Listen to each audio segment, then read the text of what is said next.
आपकी खुशी में, आपके गम में, आपकी आंसुओं में, आपकी मुस्कुराहटों में, आपके आज में, आपके कल में, आपके साथ होगी एक कहानी और मैं। 2 घंटे बाद सतीश ने पथरिया घाटा जाने के लिए बाहर निकलकर मन ही मन कहा, ओह कैसी मूर्खता है। जाने दो, मैं भी बच गया। मेरे सिर से भी भूत उतर गया। मार्ग में चलते चलते वो सोचने लगा, लेकिन उपेन भैया को आज कैसे मुंह दिखाऊंगा, क्योंकि आग में हाथ डालने से होता क्या है, इसको जैसे वो निश्चित रूप से जानता था। अपने बाल्यकाल के स्नेह उपेन भैया को ठीक वैसे ही पहचानता था। उनके सामने इन सब अपराधों की क्षमा नहीं है। आज नम स्नेह के बदले भी उपेन भैया से तनिक भी प्रश्रय पाने की आशा नहीं है।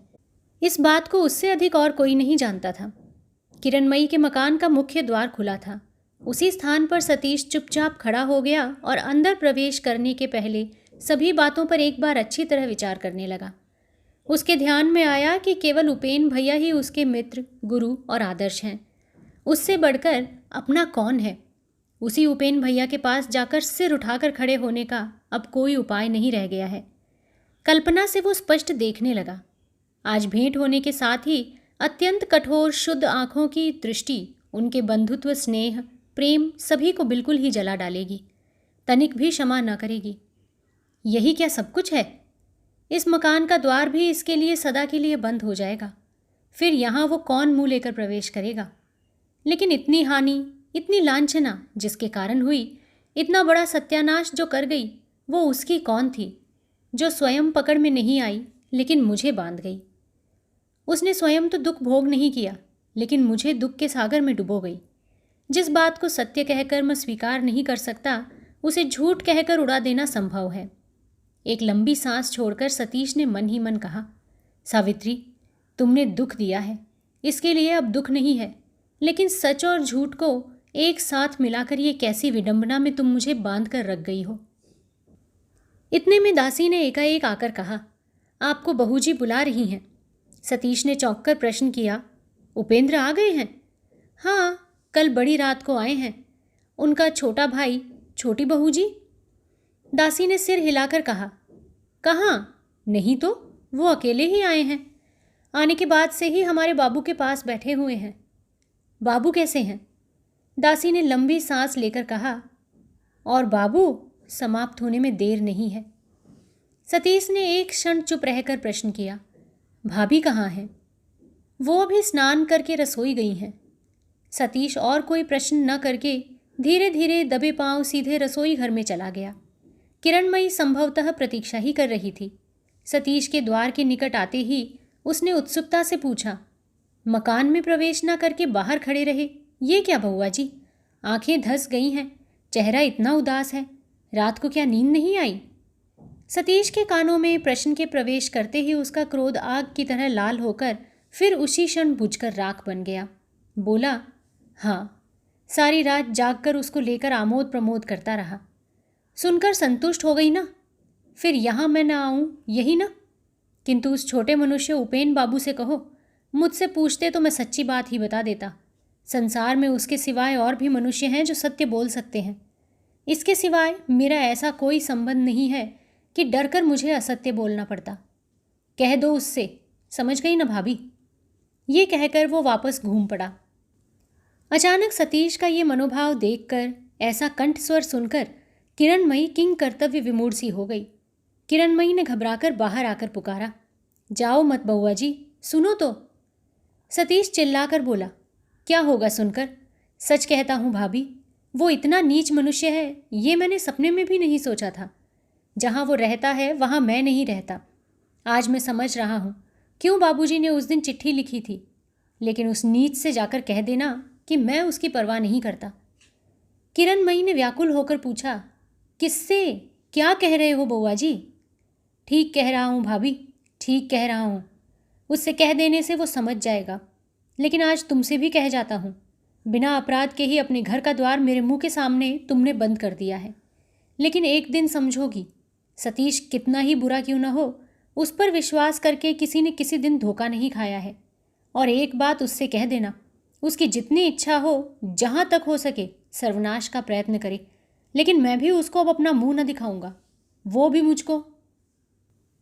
एकाएक सतीश दरवाजे की ओर देखकर रुक गया और दूसरे ही क्षण मुंह फेरकर आंधी की तरह शीघ्रता से चला गया। उसकी दृष्टि का अनुसरण करके किरणमयी की भी दोनों आंखें पत्थर की मूर्ति की भांति स्तब्ध उपेंद्र के मुंह पर जा पड़ी। वो चिल्लाहट सुनकर रोगी की शैया के पास से उठकर चले आए थे और कमरे का द्वार थोड़ा सा खोलकर खड़े सुन रहे थे। किरणमयी को एक बार ख्याल हुआ, बात क्या है, उपेंद्र इसे जान लेना चाहेंगे, लेकिन वो कुछ भी न पूछकर चुपचाप किवाड़ बंद करके अंदर चले गए। किरणमयी के आश्चर्य का ठिकाना नहीं रहा। ये कैसी घटना घट गई? सतीश अपने उपेन भैया का उसके मुंह पर कैसा अपमान कर गया, किस लिए? वो रसोई घर में वापस जाकर हाथ के कामों को मानो स्वप्नाविष्ट की तरह करने लगी, लेकिन मन में एक गंभीर शुद्ध आश्चर्य सहस्त्रों रूप धारण करके निरंतर चक्कर लगाने लगा। उसके घर में ही जो बहुत बड़ी विपत्ति शीघ्र ही आने वाली थी, क्षण भर के लिए वो उसे भी भूल गई। केवल सोचने लगी। कल संध्या के बाद सतीश अपने डेरे पर वापस चला गया था। उसके बाद इसी एक ही रात में ऐसी क्या घटना घटी है जिससे वो ऐसा उन्मत्त आचरण करके चला गया? फिर भी उपेंद्र ने एक बात भी जान लेने की इच्छा नहीं की। उसको ऐसा मालूम हुआ क्षण भर के लिए उपेंद्र के सूखे कठोर मुख पर मानो असहनीय आश्चर्य फूट उठा, लेकिन ये सच है या केवल उसके ही मन की कल्पना है, इसका भी वो निश्चय न कर सकी। उपेंद्र वापस चले गए और रोगी के बिछौने के एक छोर पर अपने पहले के स्थान पर जा बैठे। वो स्वभावतः ही शांत प्रवृत्ति के आदमी थे। एकाएक किसी पक्ष में या विपक्ष में मतामत प्रकट नहीं करते थे, लेकिन वो सहज निर्मल विचार शक्ति उनमें उस समय किसी तरह न रह सकी जब सुरबाला आदि को ज्योतिष के घर पहुंचाकर बड़ी रात को अकेले हारान के घर में आए थे। उस समय हारान का श्वास कष्ट भयंकर रूप से बढ़ गया था। भीतर होश था भी या नहीं, ये भी अनुमान करना कठिन था।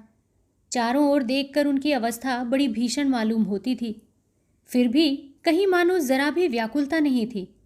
इसके पहले उन्होंने जो 2-4 मृत्युशैयाएं देखी थीं, उनका इसके साथ कितना अधिक अंतर था।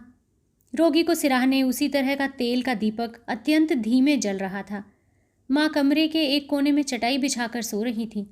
केवल किरणमयी जागती हुई बैठी थी, लेकिन उसके भी आचरण में घबराहट का कोई भी लक्षण ढूंढकर ना पाने से उसको ऐसा ज्ञात हुआ मानो वो परम उदासीनता से पति की मृत्यु की प्रतीक्षा में बैठी हुई है। माँ का भी कैसा निर्लिप्त भाव है, अपनी बीमारी से व्याकुल है। कल रात को उपेन ने जो कुछ देखा था उससे उन्हें स्पष्ट जाना पड़ा था कि केवल मृत्यु की विभीषिका ही इन दोनों स्त्रियों के भीतर है। ये बात नहीं, अपितु हारान का जीवित रहना ही मानो एक बांध की तरह बन गया और वो इस छोटे से परिवार के सुख दुख के प्रवाह को रोककर कूड़ा करकट से पीड़ित कर रहा है। जिस प्रकार भी हो, इस अवरोध से मुक्ति पा लेने से ही ये लोग मानो भारी संकट में बच जाएंगी। उपेंद्र अभी तक किरणमयी को पहचान सकें, ये सुअवसर ही उसको प्राप्त नहीं हुआ, लेकिन सतीश ने पहचान लिया था। इसीलिए पहले पहल जिस दिन हारान के बुलाने से इन लोगों ने इस घर में प्रवेश किया था, किरणमयी का उस रात का आचरण सतीश तो भूल गया ही था, उससे अधिक अपनी कठोरता का सहस्त्र अपराध स्वीकार करके उनकी क्षमा पाकर उसने भाई का स्थान ले लिया था। लेकिन उपेन को वो सुअवसर नहीं मिला। इसीलिए कल रात्रि को कमरे में घुसकर एक ही क्षण में उनका अप्रसन्न चित्त माँ के विरुद्ध विमुखता और स्त्री के प्रति घृणा से परिपूर्ण हो गया था। इसीलिए सवेरे किरणमयी जब चाय दे गई तो उन्होंने उसे स्पर्श तक नहीं किया। सतीश के आने जाने का पता अघोरमयी को नहीं चला। उस समय वो नीचे अपने काम में लगी हुई थीं। अब धीरे धीरे कमरे में घुसकर लड़के को देखकर रोने लगीं। किसी ने उनको सांत्वना नहीं दी, मना भी नहीं किया। एकाएक उनकी चाय की कटोरी पर नज़र पड़ जाने से रोने के सुर से उन्होंने प्रश्न किया, क्यों बेटा, चाय नहीं पी? उपेंद्र संक्षेप में बोले, नहीं। अघोरमयी अत्यंत व्यग्र हो उठी। नहीं नहीं, ये नहीं होगा बेटा, सारी रात जागते रहे हो, इस पर यदि तुम बीमार पड़ जाओगे तो मैं फिर नहीं बचूंगी। उपेन कुछ बोले नहीं, केवल अघोरमयी के मुंह पर तीक्ष्ण दृष्टि डालकर दूसरी ओर ताकने लगे। इसका अर्थ समझने की शक्ति अघोरमयी में नहीं थी। बार बार जिद करने लगी, किंतु उस दृष्टि का अर्थ समझ गई किरणमयी। इस कमरे में इस मृतप्राय संतान के निकट बैठकर दूसरे के लड़के के लिए जननी की ये व्याकुलता कितनी असंगत और अशोभनीय जान पड़ी, ये उसकी तीक्ष्ण बुद्धि से छिपी नहीं रही। लेकिन ये जो कुछ भी हो, उपेंद्र भी किस लिए इस एक तुच्छ अनुरोध के विरुद्ध इस तरह दृढ़ प्रतिज्ञा करके बड़े बनकर बैठा रहा, इसका भी कोई कारण किरणमयी न समझ सकी। उनका ये व्यवहार किरणमयी की दृष्टि में कम अशोभनीय नहीं जान पड़ा। दोनों ओर की ये जिद डॉक्टर के आ जाने से स्थगित हो गई। अंग्रेज डॉक्टर 2-3 मिनट तक परीक्षा कर चुकने पर अपना अंतिम उत्तर देकर चले गए और उसके साथ ये भरोसा भी दे गए कि अगली शेष रात्रि के पहले मृत्यु की संभावना नहीं है। उस समय 10 बज गए थे। किरणमयी ने तनिक निकट आकर मृदु स्वर से कहा, आपको एक बार वहां जाकर उन लोगों से भेंट कराना भी तो आवश्यक है। उपेंद्र ने किसी और न देखकर कहा, वैसी आवश्यकता नहीं है, वो लोग सब बातें जानते हैं। किरणमयी ने कहा, तो भी एक बार जाइए, अभी तो कोई भय नहीं, तब तक स्नान करके ज़रा विश्राम करके लौट आ सकेंगे। उपेंद्र चुप रहे। किरणमयी मृदु और दृढ़ स्वर से बोली, ज़रा सोचकर देखिए, स्नान भोजन न करके उपवास करके अब आमने सामने बैठे रहने से तो कोई फल नहीं है। गाड़ी का सफ़र करके आए हैं, कल सारी रात यहाँ बैठे रहे, उसके बाद आज। अब दिन रात इस प्रकार बैठे रहने से तो आप बीमार पड़ सकते हैं। सतीश बबुआ भी नहीं है, इस समय आप सचमुच ही बहुत थके जान पड़ते हैं। मैं बैठी हुई हूँ, तब तक आप घूम कर आइए, बात मानिए, उठिए। एकाएक मुंह ऊपर उठाकर देखते ही उपेंद्र ने दृष्टि झुका ली। इस प्रकार इतनी बातें किरणमयी ने पहले कभी उसके सामने नहीं कही थी। इस कंठस्वर में शुभाकांक्षा की अधिकता नहीं थी, फिर भी एक दृढ़ता थी, कोमलता थी।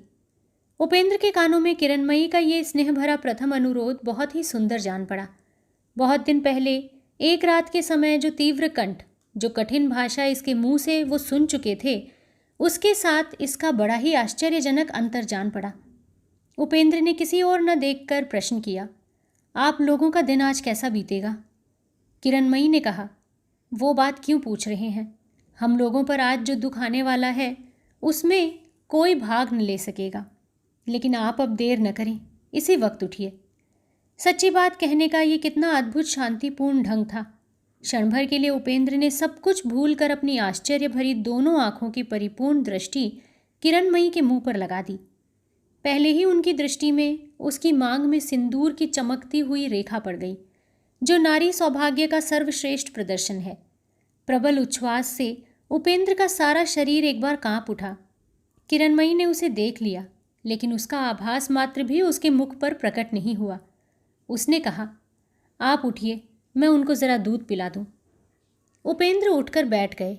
बोले, दवा? किरणमयी व्यथित स्वर से बाधा देकर बोल उठी, नहीं नहीं, अब उसकी आवश्यकता नहीं है। बहुत सी दवाइयाँ बरबस मैंने पिलाई हैं, अब पिलाना नहीं चाहती। उपेंद्र ने प्रतिवाद नहीं किया। दवा की आवश्यकता वो स्वयं भी नहीं जानते थे। पति को दूध पिलाकर उसने जो ही पुनः अनुरोध किया, त्यों ही उपेंद्र उठ खड़े हुए और अति शीघ्र स्नान भोजन करके लौट आएंगे, ये कहकर दरवाजे की ओर बढ़ चले। उसी समय किरण ने मृदु स्वर से प्रश्न किया, आते समय सतीश बउआ के घर से होते आएंगे क्या? उपेंद्र घूमकर खड़े हो गए। बोले, क्यों? किरणमयी ने कहा, मेरे पास तो कोई आदमी नहीं है कि उनके डेरे पर एक बार किसी को भेजूंगी, इसीलिए कह रही थी, आप यदि एक बार। उपेंद्र को एकाएक ज्ञात हुआ, इस बुला लाने के प्रस्ताव से उन्हीं को मानो विशेष रूप से ठोकर लगाई गई है। इसलिए तीखे स्वर से उन्होंने पूछा, उससे आपको विशेष कुछ आवश्यकता है? ये कंठस्वर और उसका तात्पर्य किरणमयी से छिपा नहीं रहा, लेकिन इसीलिए अपने कंठस्वर से उसने उसे और बढ़ा नहीं दिया। केवल कहा, इस दुर्दिन में तो मुझे सभी की आवश्यकता है उपेन बाबू। उसके अतिरिक्त किस कारण वो आप पर इतना क्रोध करके चले गए, ये भी नहीं जानती। इसीलिए मैं सोचती हूँ, एक बार उनको बुला लाने का प्रयत्न करना क्या अच्छा नहीं है? उपेंद्र ने मन ही मन और चिढ़कर कहा, आप उसके लिए उद्विग्न मत होइए, वो तो मेरा ही मित्र है, अपना भला बुरा हम लोग ही ठीक कर सकेंगे। फिर भी आपको अगर विशेष कार्य हो तो उसके पास आदमी भेज सकता हूँ, स्वयं जाने का समय मेरे पास नहीं है। किरणमयी ने मृदु स्वर से कहा, यही अच्छा है, आदमी भेज दीजिएगा, उनका आना आवश्यक है। मित्र के साथ मित्र का मेल समझौता जब भी हो, लेकिन मैं उनकी बहन हूँ, अपनी बड़ी विपत्ति के दिनों में अपने को दंड देने का अवसर आप लोगों को न दूंगी। नहीं नहीं, इसकी आवश्यकता ही क्या है, मैं खबर भेज दूंगा।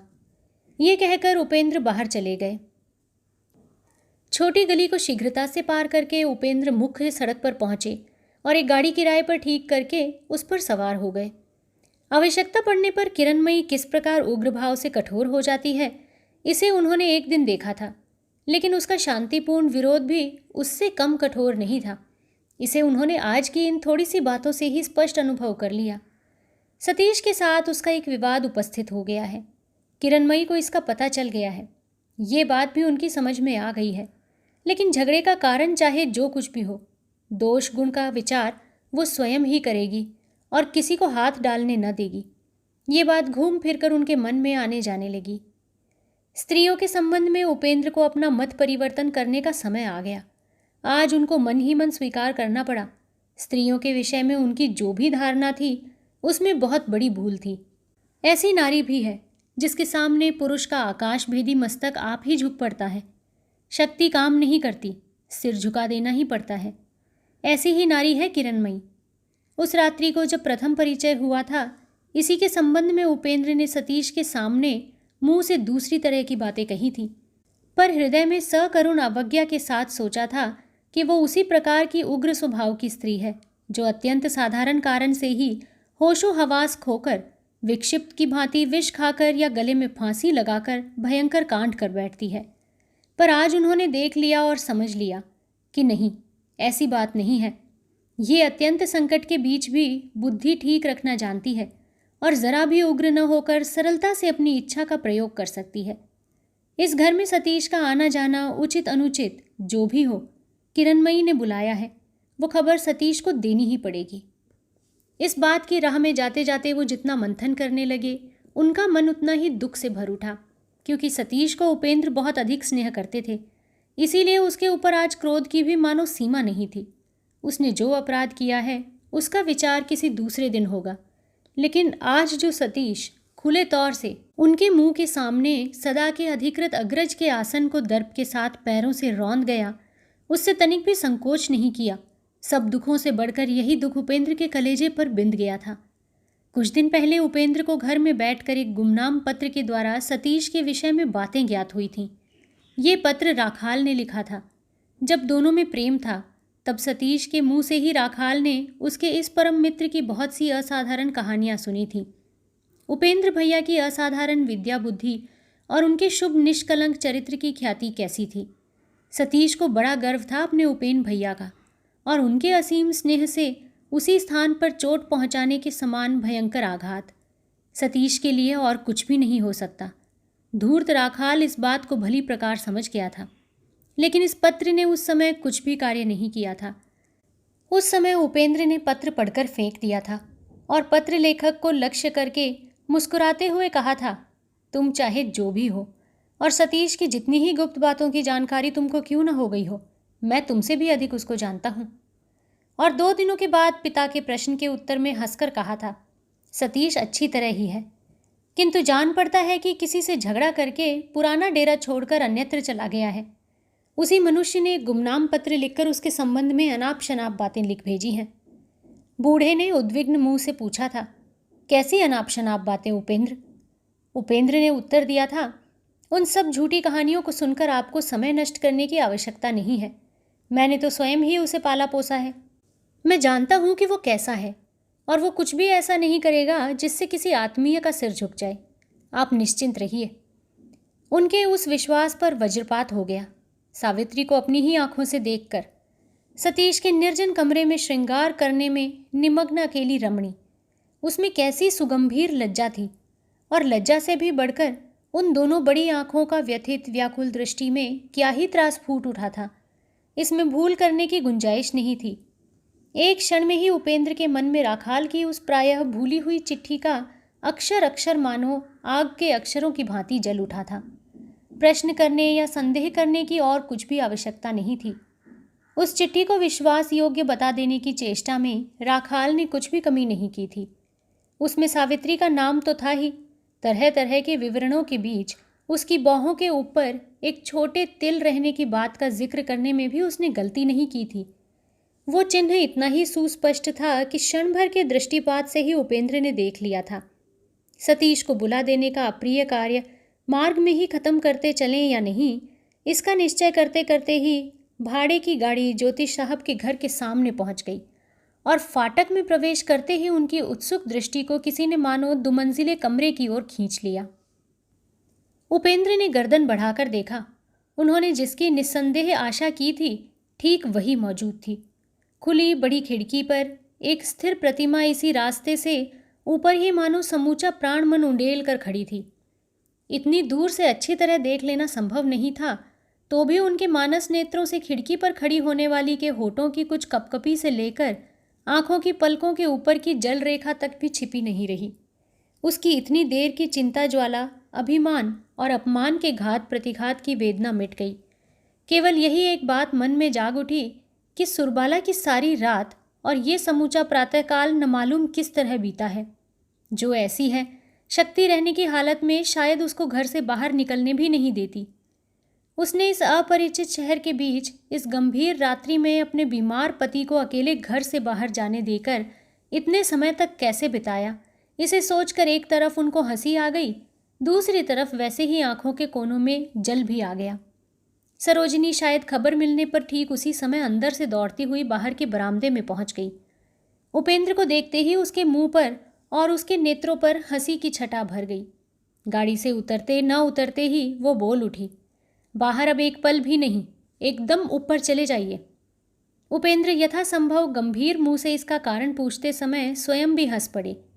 तब सरोजिनी ने हंसकर कहा, अच्छी स्त्री को कल रात को आपने मेरे जिम्मे कर दिया था।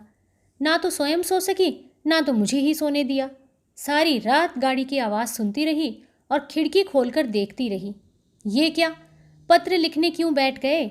नहीं नहीं, ये नहीं होगा। एक बार दर्शन तो दे दीजिए, उसके बाद जो इच्छा हो कीजिए, अभी नहीं। बाहर के बरामदे में एक छोटी सी मेज़ पर लिखने की सामग्री तैयार थी। उपेंद्र ने एक कागज़ खींच कर कहा, पत्र लिख लूँ, उसके बाद जो कहिए मैं कर सकता हूँ, लेकिन इसके पहले नहीं। 5 मिनट से ज़्यादा ना लगेगा। इच्छा हो तो जाकर खबर दे सकती हैं। सरोजिनी ने उसी तरह हंसते हुए चेहरे से कहा, मुझे खबर देने की आवश्यकता नहीं है, उन्होंने ही मुझे खबर देने के लिए बाहर भेजा है। अच्छा, मैं 5 मिनट खड़ी रहती हूँ, आपको साथ लेकर ही चलूँगी। उपेंद्र फिर उत्तर न देकर पत्र लिखने लगे। लिखते लिखते उनके चेहरे पर व्यथा और विरक्ति के जो सुस्पष्ट चिन्ह पड़ रहे थे, उन्हें निकट ही खड़ी रहकर सरोजिनी निरीक्षण कर रही थी। इसको वो जान भी न सकी। पत्र समाप्त करके उसको लिफाफे में भरकर पता लिखकर उपेंद्र ने मुंह ऊपर उठाकर देखा। कोचवान ने आकर सरोजिनी को लक्ष्य करके कहा, गाड़ी तैयार है। उपेंद्र ने पूछा, क्या आप बाहर जाएंगी? सरोजिनी ने कहा, हाँ, अपना छोटा पियानो मरम्मत करने के लिए दे आई हूँ, उसे एक बार देख आऊँगी। उपेंद्र ने खुश होकर कहा, पता लिखा है, थोड़ा कष्ट उठाकर ये पत्र साइस के हाथ घर भिजवा दीजिएगा। ये कहकर उपेंद्र ने सरोजिनी के फैलाए हुए हाथ पर पत्र रख दिया। सरोजिनी कुछ देर तक उसके सिरनामे की तरफ देखती रही। नाम और पते की 2 लाइनों को पढ़ने में अधिक समय नहीं लगा। इसके बाद उसने मुंह ऊपर उठाकर कहा, सतीश बाबू इस बार हम लोगों के घर पर क्यों नहीं आए? हम लोगों के साथ आया नहीं, सतीश बराबर यहीं रहता है। ये समाचार सुनकर सरोजिनी चौंक पड़ी। उपेंद्र के मन की अवस्था ये सब देखने योग्य नहीं थी। सरोजिनी ने सहज भाव से बोलने की चेष्टा की, वो कभी इस ओर कदम नहीं रखते, लेकिन इतने दिनों से इतने पास रह रहे हैं। उपेंद्र अनमनस्क होकर कोई दूसरी ही बात सोच रहे थे। बोले, मालूम पड़ता है आप लोगों की बातें उसे याद नहीं हैं। ये बात कितनी सहज थी, लेकिन कैसी कठिन होकर सुनने वाली के कानों में जा लगी। उपेंद्र ने कहा, अच्छी बात है, दिवाकर कहाँ है? वो तो भैया के साथ हाईकोर्ट घूमने गए हैं। चलिए, आपको साथ लेकर पहले अंदर पहुँचाऊँ। ये कहकर सरोजिनी घर में चली गई।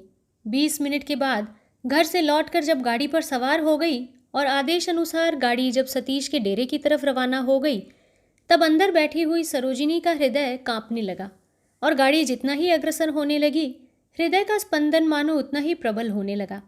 उसे लगा मानो वो एक ऐसे ही महत्वपूर्ण काम का भार लेकर जा रही है जिसकी सिद्धि पर उसके अपने ही भविष्य का भला बुरा मानो सब कुछ निर्भर कर रहा है। थोड़ी ही देर में गाड़ी सतीश के डेरे के सामने आकर ठहर गई और साइस पत्र हाथ में लिए उतरा।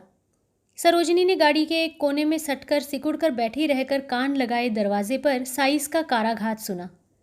कुछ देर बाद उसके दरवाज़ा खुलने का शब्द और उसके अंदर जाने की आवाज़ उसे मालूम हुई, और उसके बाद प्रति क्षण किसी सुपरिचित गंभीर कंठ स्वर कानों में पहुंचने की आशंका और आकांक्षा से स्तब्ध रोमांचित होकर वो बैठी रही।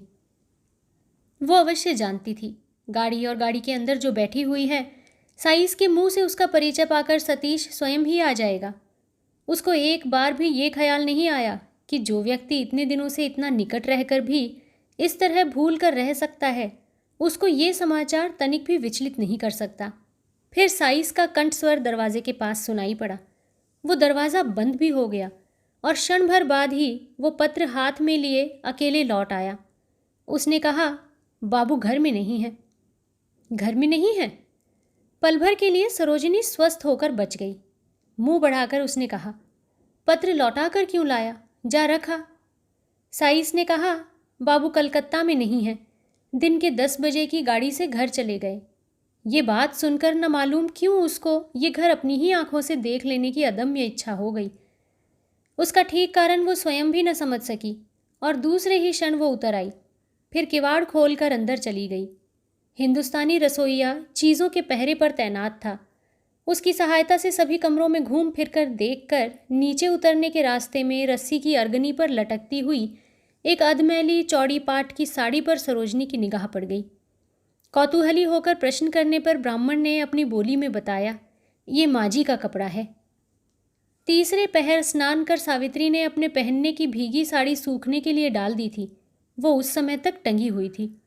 आश्चर्य में पड़कर पूछताछ करने पर इस माई जी के बारे में सरोजिनी को जो बातें मालूम हुई, उससे वो और भी आश्चर्य में पड़ गई। जो सब घटनाएं सहज भाव से घटित नहीं होती और जिनके अंदर पाप रहता है, उन्हें छानबीन कर समझ न सकने पर भी सभी लोग अपनी बुद्धि के अनुसार एक प्रकार समझ सकते हैं। ये हिंदुस्तानी भी सपत्नीक उपेंद्र के आने और इस तरह उसी क्षण चले जाने से लेकर आज सवेरे मालिक के अचानक प्रस्थान कर देने के बीच माई जी का जो संपर्क रहा, उसको अनुमान से समझ गया था। विशेष रूप से सतीश का उद्भ्रांत आचरण किसी भी आदमी की दृष्टि से छिपा रहना संभव नहीं था। इसीलिए उसने सावित्री की बीमारी आदि की बहुत सी बातें कह दी और उसकी देखभाल करने के लिए उसके मालिक को इस तरह व्यस्त और व्याकुल होकर अकस्मात प्रस्थान करना पड़ा है, ये बात भी उसने एक तरह समझा दी। सरोजिनी यही एक नया तथ्य जान गई कि उपेंद्र वगैरह सबसे पहले इसी घर में आए थे। सामान तक गाड़ी से उतार लिया था, लेकिन उसी दम सब उठाकर उसी गाड़ी पर सवार होकर चले गए। फिर भी उन लोगों में से किसी ने सतीश के नाम का भी जिक्र नहीं किया। उसके बाद आज ये पत्र आया है। स्पष्ट ही समझ में आ गया, उपेंद्र को अपने मित्र के अकस्मात चले जाने की बात मालूम नहीं है। अधीर उत्सुकता से लगातार इस स्त्री के संबंध में तरह तरह के प्रश्न करके उसकी अवस्था और सुंदरता के संबंध में उसको जो तालिका मिली, ये सत्य लांघ कर भी बहुत ऊंचाई पर चली गई। आखिर में लौट आने पर जब वो गाड़ी में बैठ गई, तब उसको पियानो की मरम्मत कराने का शौक दूर हो गया था और अज्ञात भारी बोझ से हृदय के अंदर भाराक्रांत हो उठा था। ये रहस्यमयी स्त्री कौन है और किस कार्य के सिलसिले में आई थी, ये बात जानी नहीं गई, लेकिन एकाएक छिपाने चुराने का अस्तित्व उसके मन में दृढ़ता से अंकित हो रहा था। सतीश और किरणमयी पर उपेंद्र की रंजिश और अभिमान जितना बड़ा ही क्यों न हो, उसको प्रधानता देकर कर्तव्य की अवहेलना करना उनकी आदत नहीं है। इसीलिए भोजन आदि के बाद पथरिया घाटा के घर पर लौट जाने की ही उनकी इच्छा थी, लेकिन घोर थकावट ने आज उनको परास्त कर दिया। इसके अलावा सुरबाला ऐसी जिद पकड़े रही कि उसकी अवहेलना करके जाना भी कठिन हो गया। कई घंटे बाद जब उनकी नींद टूटी, तब दिन शेष नहीं था। हड़बड़ाकर उठकर बैठे जाने के साथ ही पास की तिपाई पर रखे हुए पत्र पर उनकी दृष्टि पड़ गई। उसे उठाकर हाथ में लेकर उन्होंने देखा, पत्र उसी तरह बंद है, जिस कारण ही क्यों न हो वो सतीश के हाथ में नहीं पड़ा है। आहट पाकर सुरबाला ने कमरे में प्रवेश करके कहा, सतीश बउआ यहाँ नहीं है, दिन के 10 बजे की गाड़ी से घर चले गए हैं। ये समाचार सुनकर उपेंद्र का मुख स्याह हो गया। पहले ही ख्याल हुआ इस अपरिचित शहर में हारान की आसन्न मृत्यु संबंधी जितने कर्तव्य हैं वो अकेले उन्हीं को संपन्न करने पड़ेंगे। ओह, कितने काम हैं और कितने भयंकर कष्टकर हैं। लोगों को बुलाना, चीज सामान जुटा देना, सद्य विधवा और जननी की गोद से उसके एकमात्र संतान का मृत शरीर खींचकर ढोकर ले जाना। इस मर्मांतक शोक के दृश्य की कल्पना करके ही उनका सर्वांग पत्थर की तरह भारी और समस्त चित्त पथरिया घाटा के विरुद्ध वक्र होकर खड़ा हो गया। ये सब काम उपेंद्र की प्रकृति के विरुद्ध है। यथाशक्ति वो इसमें पड़ना नहीं चाहते थे, लेकिन सतीश के लिए ये सब काम कितने सहज थे।